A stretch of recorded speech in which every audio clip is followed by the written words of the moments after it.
Lubos na ikinalulugod ng manunulat na ibahagi ang kwentong ito ng libre, ang pinakamalaking gantimpala ay inyong pagtangkilik. Gayunpaman, kung sa tingin ninyo ay karapat-dapat ang akdang ito ng karagdagang suporta, malugod naming tatanggapin anumang inyong maiaabot.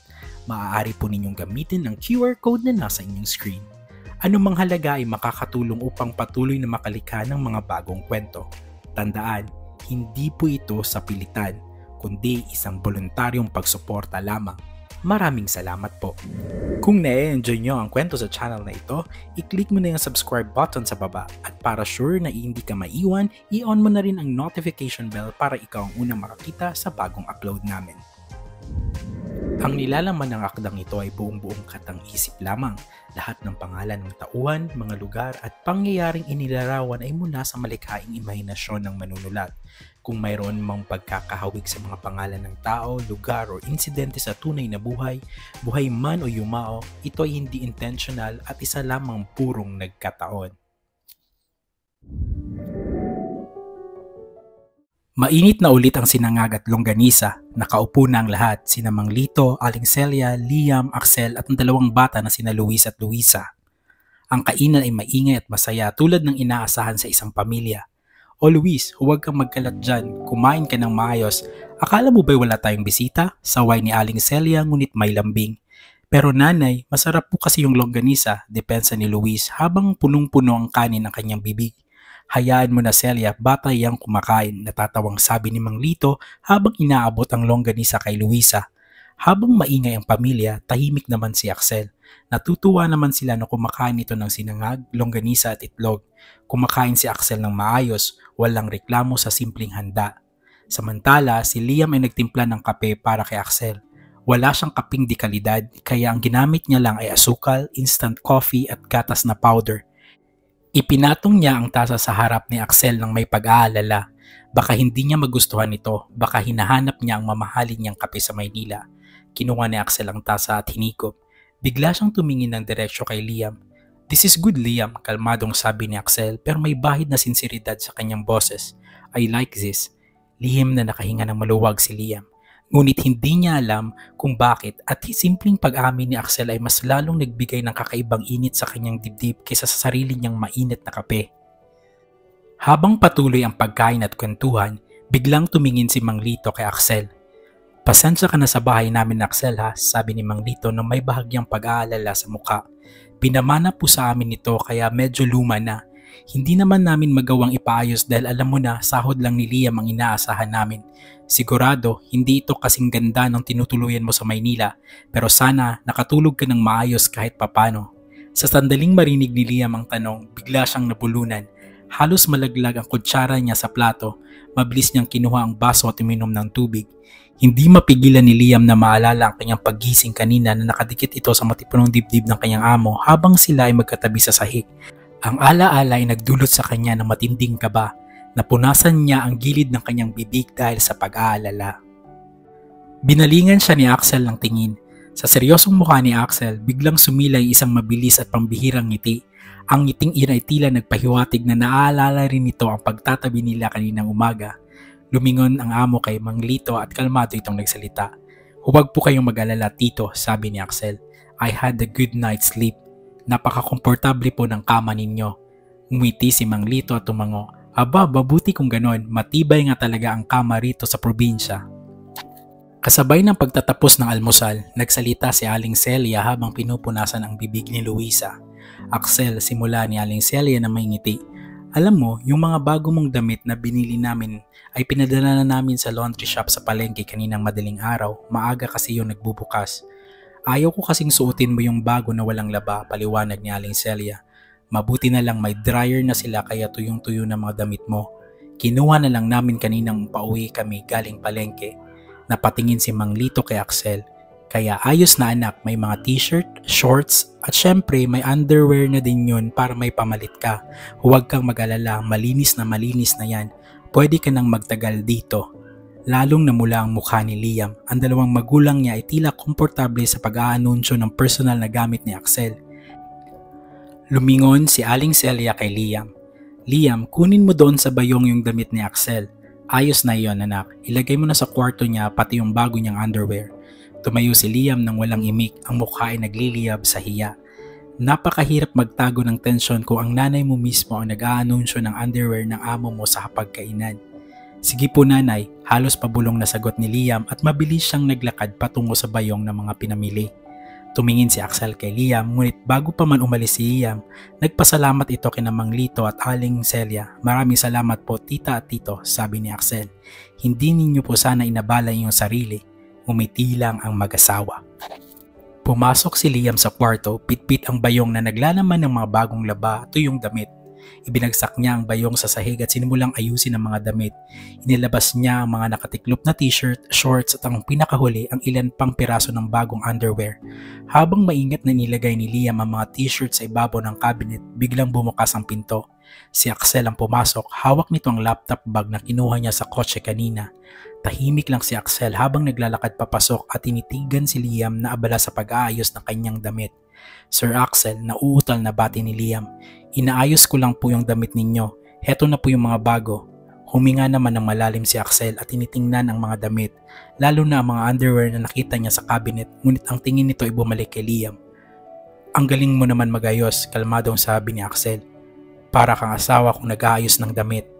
Dahil sa biglang salitang iyon, nabitawan ni Liam ang hawak niyang damit, nag-init ang kanyang mukha at ang hininga niya ay biglang bumilis. Hindi marunong magbiro ang boss niya, lalo na sa mga ganong bagay. Nagmamadaling lumingon si Liam kay Axel, handang magtanong kung anong ibig sabihin nito. Ngunit nang tumingin siya, wala siyang nakitang pagbabago sa ekspresyon ni Axel. Walang ngiti, walang pilyong tingin. Ang mukha ni Axel ay formal at seryoso, tila walang sinabing anumang kakaiba. Malamig lang na tumingin si Axel kay Liam at nagsalita. Bakit Liam, may problema ba sa sinabi ko? Napatitig si Liam. Hindi niya alam kung anong sasabihin. Napilitan siyang ngumiti kahit na ang puso niya ay rumaraga sana. Wala po sir, hindi lang po ako sanay na nagbibiro kayo.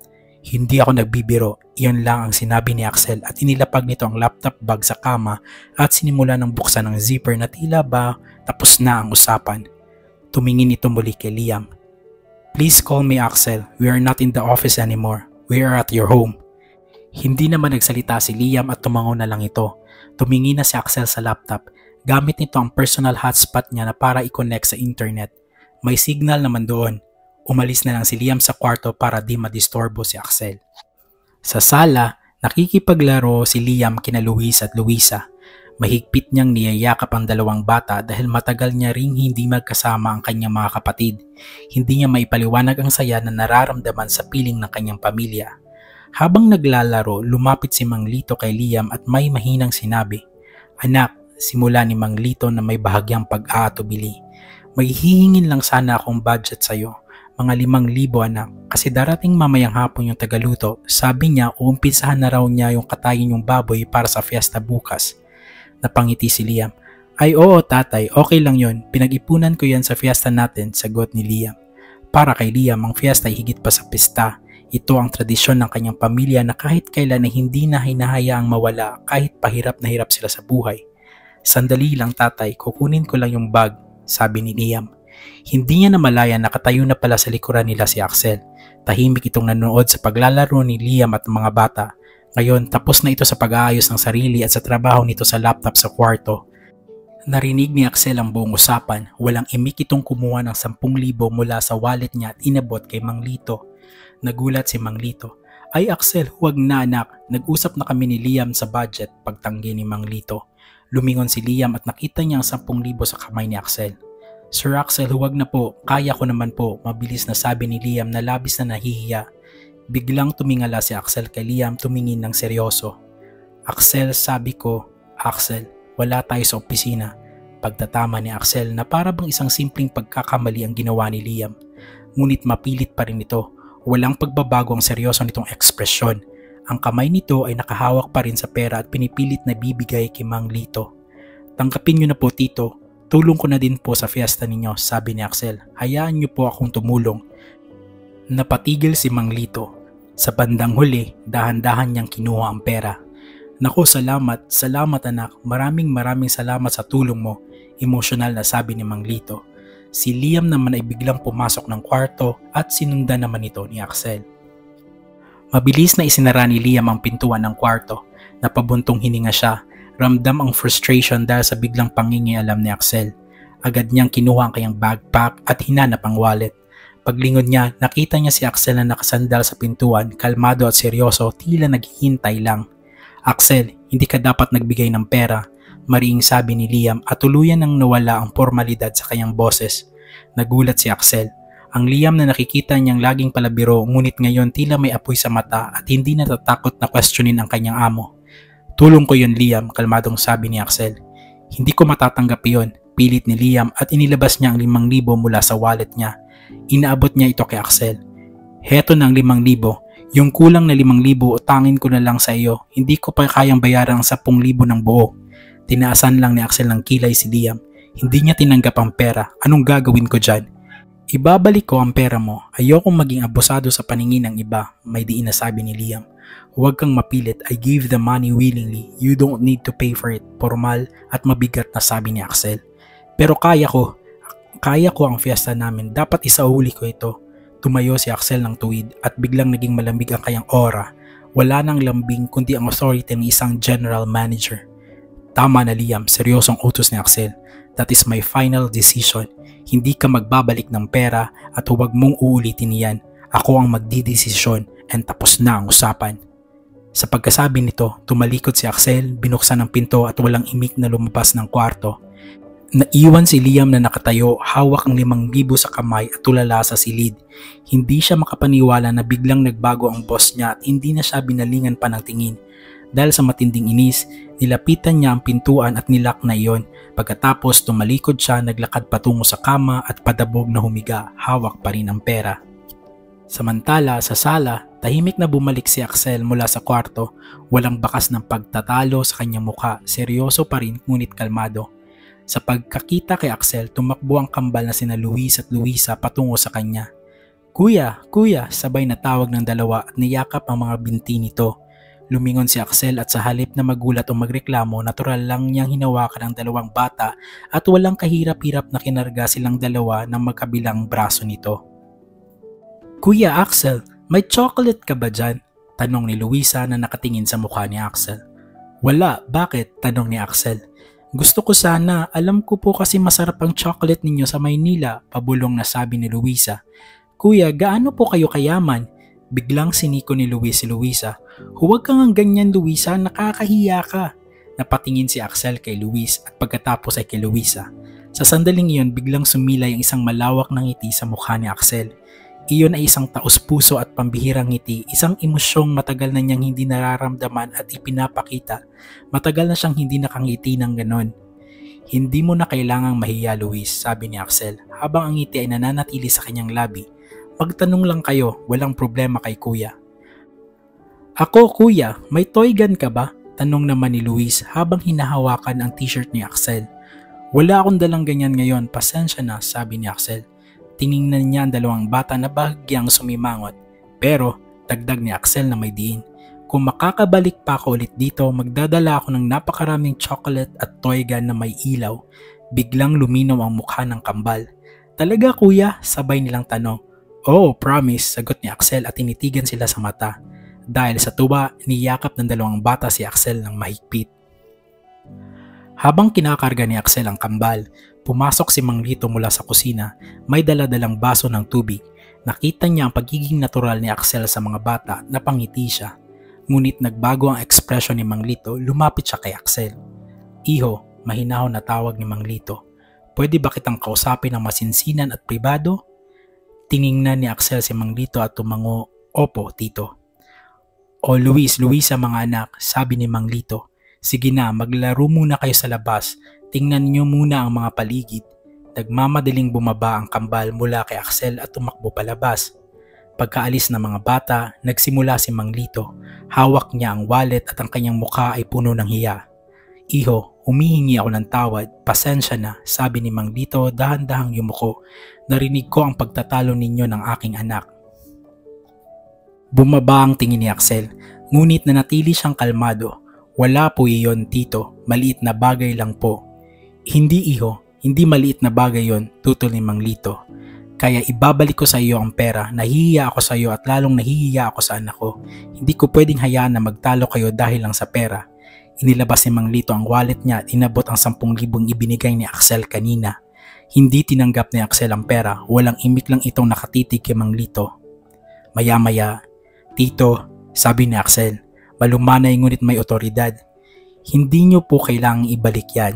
Kahit magalit po si Liam, hindi ko po yan tatanggapin ulit. Tulong ko po yan." Tiningnan ni Axel ang direksyon ng kwarto ni Liam. "Hayaan niyo na po, mawawala din yung inis nun." Napatigil si Mang Lito. Tiningnan niya ang pera at tiningnan niya si Axel. Nakita niya ang sinseridad sa mata ni Axel. Sa wakas, dahan-dahan niyang ibinalik ang pera sa kanyang wallet. "Sige Axel, salamat. Nagpapasalamat talaga ako sa iyo," sabi ni Mang Lito at tumango.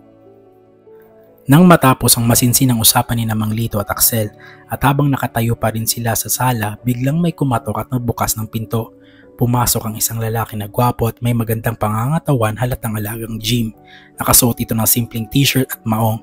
May dala itong isang bouquet at ng bulaklak at isang malaking kahon ng chocolates.